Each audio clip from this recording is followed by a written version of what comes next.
আসসালামু আলাইকুম। সালাম। আপনাদের এই মাদ্রাসা পরিচালনা কে করেন? আমাদের হুজুর, বড় হুজুর আছে। বড় হুজুর। হুম। আচ্ছা, উনারা তো আমরা দেখি নাই। এখন আপনি উনার হ্যাঁ, পরে মানে দায়িত্ব পালন হ্যাঁ, করতেছেন। আমি দেখতে পাচ্ছি। জেনে ছাত্রছাত্রী কয়জন আছে? এখন বর্তমানে ২০ জনের মতন আছে। ২০ জনের মতো আছে। হুম, তাদের মধ্যে এতিম আছে কয়জন? ১০ জন এতিম। ১০ জন এতিম আছে না? হুম। ও আচ্ছা, তা এদের এই খাবারের যে আয়োজনটা দৈনন্দিন এটা কোত্থেকে আসে? এটা হুজুরে মানে কালেকশন করার একটা ফাউন্ডেশন আছে ওখান থেকে। ফাউন্ডেশনের নাম জানা আছে? আল ইদ্দা ফাউন্ডেশন একটা। আলিদা ফাউন্ডেশন থেকে হুম, কালেকশনটা আসে। হ্যাঁ।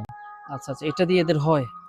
হ্যাঁ, হয়। মানে এই আ যে প্রচন্ড শীত পড়তেছে এদের হুম, থাকার নিচে ফ্লোরেই হ্যাঁ, থাকা। আসসালামু আলাইকুম। সুন্নাহ সলিউশন বিডির একটি ছোট্ট ভিডিওতে আপনাদের স্বাগতম। আমরা আবারও সেই ইমাম হোসনিয়া লোকমানিয়া হাফেজিয়া সুন্নিয়া মাদ্রাসা ও এতিমখানায় এসেছি কিছু শীত বস্ত্র নিয়ে বাচ্চাদের কাছে। আমরা এই ছোট ছোট উদ্যোগগুলো নিয়েছি আরো আগ থেকেই। আমার ভাই বন্ধু মিলে সবাই মিলে এই উদ্যোগটা আমরা নিয়েছি যে আমরা প্রত্যেক সপ্তাহে অন্তত একটা দিন কিছু গরিব মানুষদের পাশে থাকবো। হয়তো একবেলা রিজিকের ব্যবস্থা করার চেষ্টা করব। তারপর তাদের কিছুটা দুঃখ সুখ ভাগ করে নেওয়ার চেষ্টা করব। এটা আমি শুধু একা না, আমার আরো বন্ধু বান্ধব আছে। আমার সবচেয়ে কাছে ছোট ভাই শুক্কুর। আসো শুক্কুর, এদিকে আসো। এই শুক্কুর, তারপরে আমার আরো বন্ধু বান্ধব আছে, আমার আরেক ভাই আছে। আমরা সবাই মিলে এই উদ্যোগটা অনেক আগ থেকেই চিন্তা ভাবনা করছি যে নিব নিব করতে করতে শুরু করে ফেলছি। আল্লাহ দিলে এটা আমাদের তৃতীয় ধাপ চলতেছে। আপনারা দোয়া করবেন যেহেতু আমরা সব সময় এদের পাশে থাকতে পারি, এদের মুখে হাসি ফোটাতে পারি। আর এদের জন্য কিছু নাস্তারও ব্যবস্থা করেছি। আচ্ছা, নাস্তাগুলো দাও ওদের। হ্যাঁ, দাও। পোশাক কেমন হয়েছে তোমাদের? ভালো হয়েছে। ভালো হয়েছে? হ্যাঁ, জি। ভালো লাগছে পোশাক? ভালো।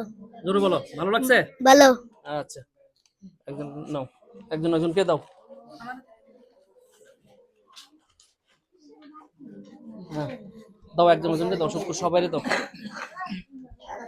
সবাই যেহেতু পায়, দোয়া করবেন আমাদের এই কাজগুলা যেহেতু আমরা সব সময় চালু রাখতে পারি, মৃত্যুর আগ পর্যন্ত আমরা এই কাজগুলা ছোট ছোট কাজগুলা করতে পারি।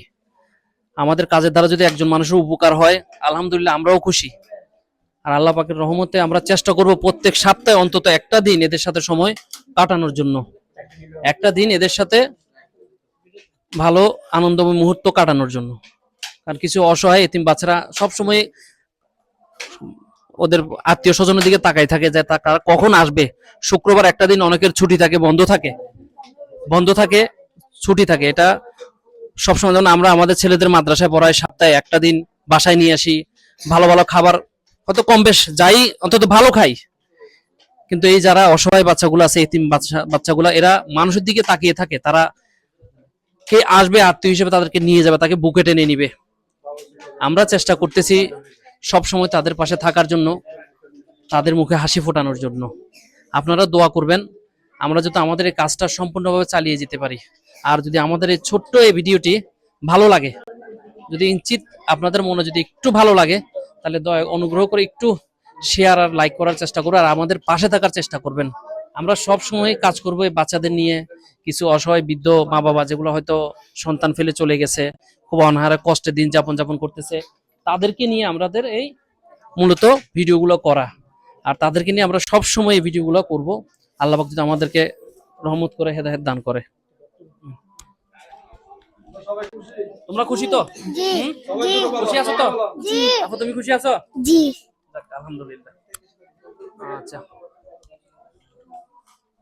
আসসালামু আলাইকুম। হুজুর, আপনার থেকে কেমন লাগছে জিনিসটা? না, আলহামদুলিল্লাহ ভালো লাগছে। সবাই পোশাক পাচ্ছে সেজন্য সবাই খুশি হয়েছে। এমন এখানে পাহাড় তো অনেক শীত পড়ে, তারপরে যা পাইছে আপনাদের দয়া, আলহামদুলিল্লাহ। আল্লাহ পাকের মেহেরবানি ও দয়াতে এটা আমরা মাকলুকাত তার নিজের ইচ্ছে কিছু করতে পারে না, আল্লাহ তাআলার হুকুম না হলে। আমরা এ পর্যন্ত এসেছি আল্লাহ সুবহানাহু ওয়া তাআলার হয়তো হুকুমে আসছি।